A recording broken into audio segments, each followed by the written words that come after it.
واعتصموا بحبل الله جميعا ولا تفرقوا واذكروا نعمة الله عليكم إذ كنتم أعداء فألف بين قلوبكم فأصبحتم بنعمته إخوانا الله رب العالمين বলেন واعتصموا بحبل الله جميعا তোমরা আল্লাহর দুর্যোগে শক্তভাবে ধারণ করো ওয়ালা তাফাররাকু তোমরা বিচ্ছিন্ন হয়ো না তোমরা যদি বিচ্ছিন্ন হয়ে পড়ো তোমরা যদি একাকী হয়ে পড়ো তোমরা শক্তিতে দুর্বল হয়ে পড়বে বাতিল শক্তি তোমাদের উপরে আক্রমণ করবে কিন্তু যখন তোমরা ঐক্যবদ্ধ হবে আল্লাহ পাক বাতিলদের অন্তরে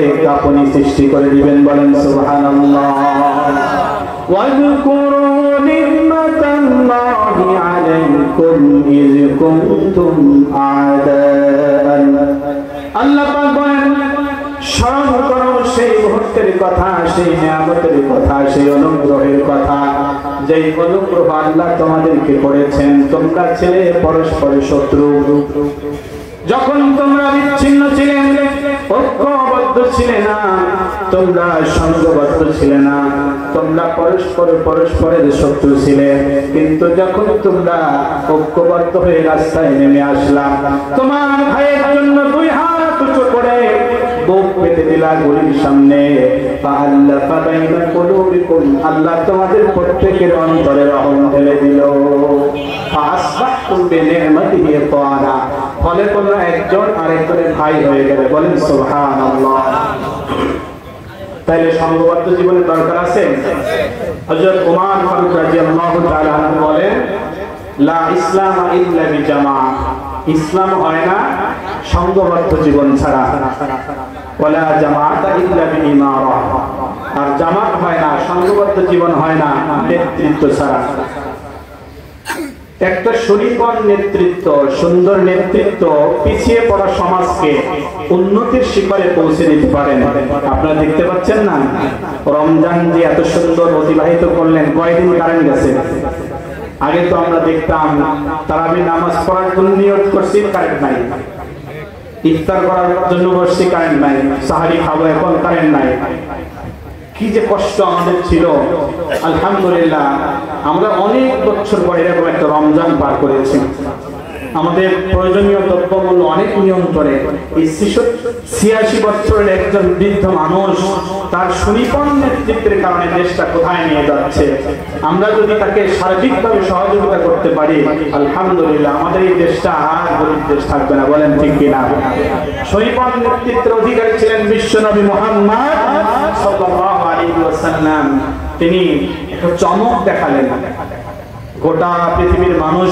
যখন আল্লাহকে চিনত না তিনি তার চমকের মধ্য দিয়ে আল্লাহকে চিনিয়ে দিলেন ঠুনকো বিষয়কে কেন্দ্র করে যারা বছরের পর বছর যুদ্ধ করত সেই মানুষগুলো মানুষের জানের নিরাপত্তা দিতে লাগলো এটা সুনিপুণ নেতৃত্বের কারণে হয়েছিল আমরা নেতা নির্বাচনে ভুল করি যার কারণে আমাদের জীবনের পরিবর্তন হয় না আমরা নেতা নির্বাচন করার সময় একটু চিন্তা ভাবনা করে নেতা নির্বাচন করব কারণ আল্লাহ তাআলা কিয়ামতের দিন নেতার নাম ধরে কর্মীকে ডাক দিবেন বিশ্বাস হয় না আল্লাহ পাক বলতেছেন ইয়াউমা নাদউ কুল্লা উনাসিন বিইমামিহিম কিয়ামতের দিন আল্লাহ সুবহানাহু ওয়া তাআলা সমস্ত কর্মীদেরকে তার নেতার নাম ধরে ডাক দিবেন এখন যে নেতা চোর ছিল চাঁদাবাজ ছিল তার কর্মীদেরকে কি আল্লাহওয়ালা বলে ডাক দিবেন তো আমরা নেতা নির্বাচনের সময় কি করব আমরা এমন নেতা নির্বাচন করব যিনি হবেন ইমাম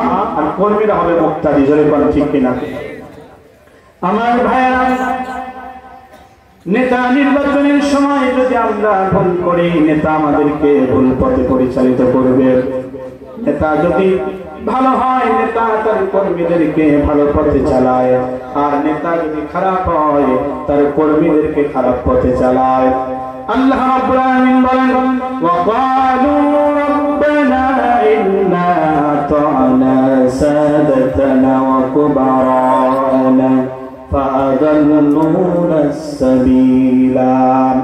আল্লাহ রাব্বুল আলামিন বলেন, কিয়ামতের দিন সেই মানুষগুলো তাদের প্রতিপালককে ডেকে বলবেন, আল্লাহ, আমরা আমাদের নেতাদের অনুসরণ করেছিলাম আর নেতা আমাদেরকে ভুল পথে পরিচালিত করেছিল, আজকে ওই নেতাদেরকে নিয়ে আসেন, আমাদের পায়ের নিচে ওই নেতাদেরকে ফেলবো, তারপরে জাহান্নামে যাব।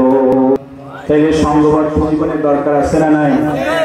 সংঘবদ্ধ জীবন যে কতটা প্রয়োজন, রাসূল করিম সাল্লাল্লাহু আলাইহি ওয়াসাল্লামের সাহাবী হুযায়ফা রাদিয়াল্লাহু তাআলা আনহু বলেন, লোকেরা রাসূলের কাছে আসতেন আর কল্যাণ সম্পর্কে জিজ্ঞাসা করতেন, আল্লাহ রাসূল আমারে ভালো কিছু বলে দেন যে আমল করলে আমি জান্নাতে যাব, আমারে এইটা বলেন ওইটা বলেন, কল্যাণ সম্পর্কে জিজ্ঞাসা করত।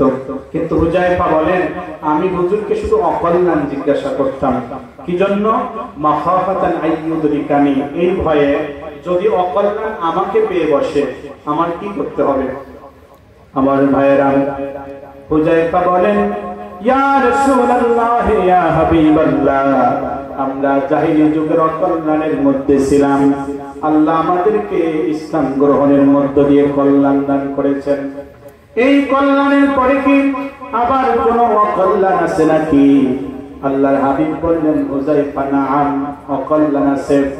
হুযায়ফা বলেন, ইয়া রাসূলুল্লাহ ইয়া হাবিবাল্লাহ, সেই অকল্যাণের পরে কি আবার কোনো কল্যাণ আছে নাকি? আল্লাহর হাবিব বললেন, হুযায়ফা রে, নাআম ওয়াফিহি দাখানুন, কল্যাণ আছে, কিন্তু সেটা ধোঁয়াযুক্ত কল্যাণ। কেমন? ধোঁয়াযুক্ত কল্যাণ। হুযায়ফা বলেন, ইয়া রাসূলুল্লাহ, ধোঁয়াযুক্ত কল্যাণ এটা তো বুঝি নাই, কেমন বুঝায়া দেন। আল্লাহর হাবিব বললেন, কওমুন ইয়াস্তান্নুনা বিগাইরি সুন্নতি ওয়া ইয়াহদুনা বিগাইরি হাদি, সম্প্রদায়ের লোকেরা আমার সুন্নাত বাদ দিয়া অন্য সুন্নাত তালাশ করবে।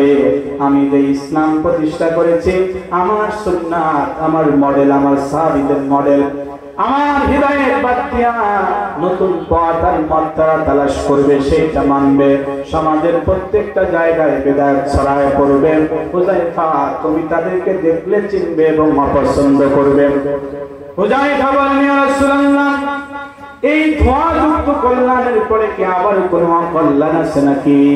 এবার আল্লাহ রাসূল বললেন, হুযায়ফারে সাবধান করে বললেন, হুযায়ফা, এমন কল্যাণ সামনে আসবে, দুআতুন আলা আবওয়াবি জাহান্নাম, মানুষ জাহান্নামের দরজায় দাঁড়ায় দাঁড়ায় মানুষদেরকে জাহান্নামের দিকে আহ্বান করতে থাকবে।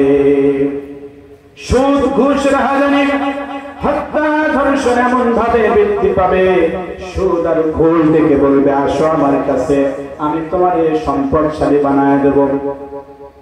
এনজিও ডাকবে, আমার কাছ থেকে অর্থ নাও। বিভিন্ন কোম্পানি তোমাকে সুদের মাধ্যমে সম্পদশালী করার চিন্তা করবে।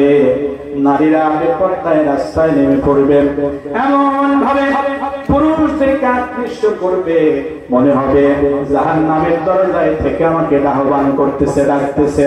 হুযায়ফা, তুমি যদি এই সমস্ত আহ্বানে সাড়া দাও আর পৃথিবীর মানুষ যদি এই সমস্ত আহ্বানে সাড়া দেয়, তাহলে জেনে রাখো, যারা তাদের তাকে আহ্বানে সাড়া দিবে, আমি প্রত্যেককে, আল্লাহ বলেন, প্রত্যেককেই জাহান্নামে নিক্ষেপ করব।